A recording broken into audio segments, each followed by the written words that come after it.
All right, we are reading chapter 23, which is the end of the second part of the book, and we will begin the third part and read chapter 4 as well. So, chapter 23, consequences. There were, of course, dire consequences for Despereaux's behavior. Every action, reader, no matter how small, has a consequence. For instance, the young Despereaux gnawed on every fiddler's rope, and because he gnawed the rope, a match was lit in his face. And because a match was lit in his face, his soul was set afire. The rat's soul set afire, and because of this, he journeyed upstairs seeking the light. Upstairs in the banquet hall, the Princess Bee spotted him and called out the word rat. And because of this, Despereaux fell into the queen's soup. And because the rat fell into the queen's soup, the queen died. You can see, can't you? Everything is related to everything else. You can see quite clearly how every action has a consequence. For instance, if, reader, you indulge me and allow me to use meditation on consequences. Because the queen died eating soup, the heartbroken king outlawed soup. Because soup was outlawed, so were all the instruments involved in making and eating soup: spoons and bowls and kettles. These things were collected from all the people in the kingdom of Dor, and they were piled in a mountain. And because Despereaux was dazzled by the light of the match and journeyed upstairs and fell into the queen's soup, and the queen died, the king ordered the death of every rat in the land. The king went bravely into the dungeon to kill rats. But the thing about killing a rat is that you must first find a rat. And if a rat does not want to be found, reader, he will not be found.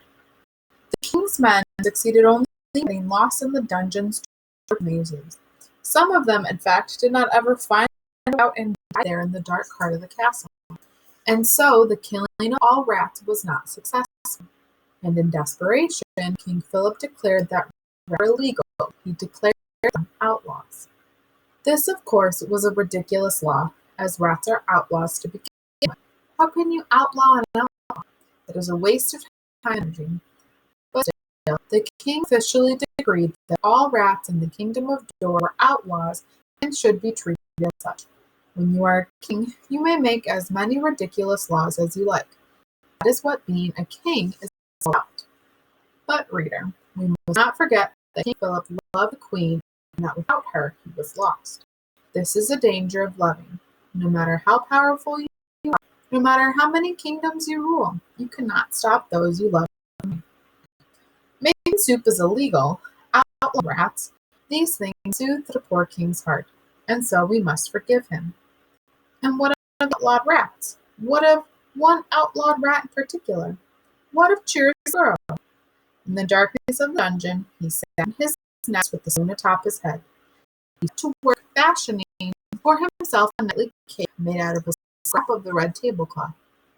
And as he worked, one old-eared Botticelli Moro sat next to him, swinging his bucket back and forth, saying, "You see what comes from a rat going upstairs?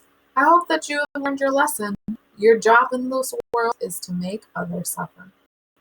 "Yes," muttered Despereaux.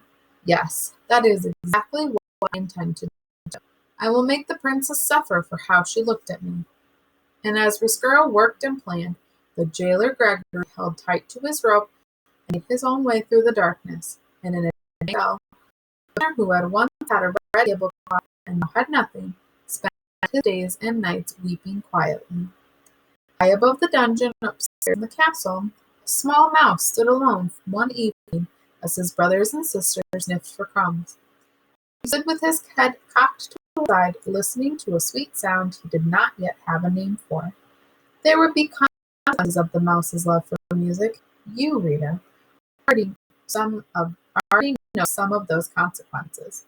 Because of the music, the mouse would find his way to a princess. He would fall in love. And speaking of consequences, the same evening, Despereaux stood inside the castle hearing music for the first time. Outside the castle, gloom dusk, more consequences drew near. A wagon driven by a king's and piled high with spoons and bowls and kettles was making its way to the castle.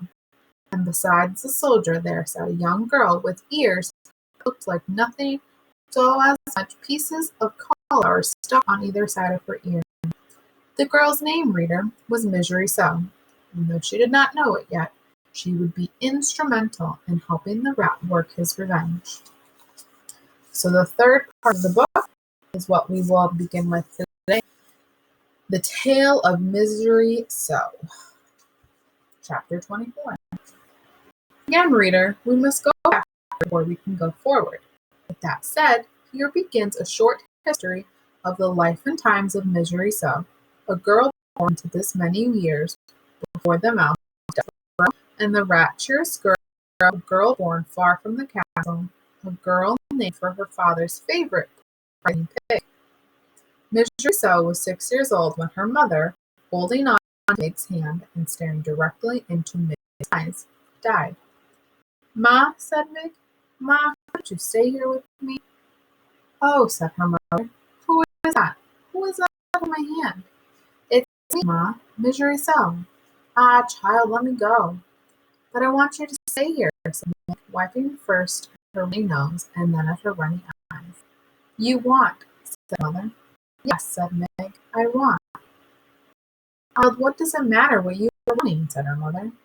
She squeezed Meg's hand once, twice, and then she died, leaving Meg alone with her father, who on a market day in spring soon after his wife's death sold his daughter into service for a handful of cigarettes, a red tablecloth, and a hen. "Papa," said Meg, when her father was walking away from her, with the hen in his arms, a cigarette in his mouth, and the red tablecloth draped across his shoulders like a cape. "Go on, Meg," he said. "You belong to that man now." "But I don't want to, Papa," she said. "I want to go with you." She took hold of the red tablecloth and tugged on.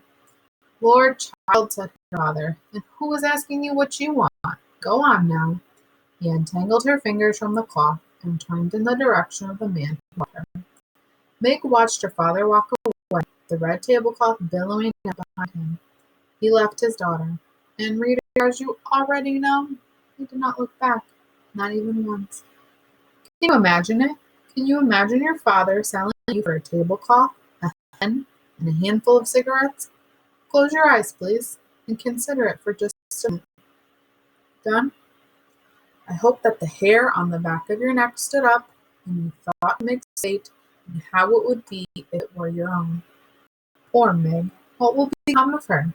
You must, frightened though you may be, read on to see for yourself.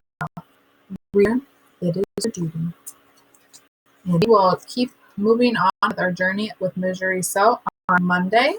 You do have some questions from the end of the second part of the book with Despereaux to complete on Google Classroom.